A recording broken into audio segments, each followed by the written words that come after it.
কটায় বেরিয়েছি বলো এদিকে? 5টায় বেরিয়েছি বারাসাতে কালী দেখতে। 30 বছর পর কালী দেখতে এসেছি। এক্সাইটমেন্ট বুঝতে পারছেন তো?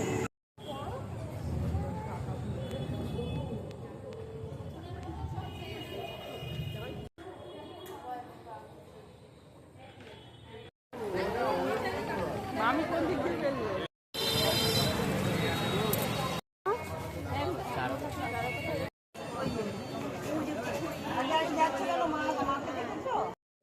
দ্বারকার এক্সপেরিয়েন্স বলো। ভালো হয়েছে। এখন সকালবেলা লাইট ফাইট জ্বলছে না, তাই জন্য না হলে বিকেলবেলা একটু বেশি ভালো থাকে। ঠিক আছে, আমরা এসেছি বাক্সার দ্বারকা প্যান্ডেল দেখতে।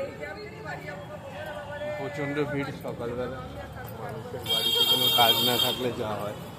তোমারও তো তাহলে নেই বাড়িতে কাজ, বলো সেটা।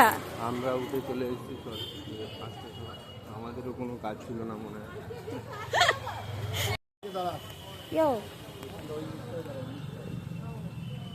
প্যান্ডেলটা খুব ভালো হয়েছে, লাস্ট ইয়ারও ভালো হয়েছিল।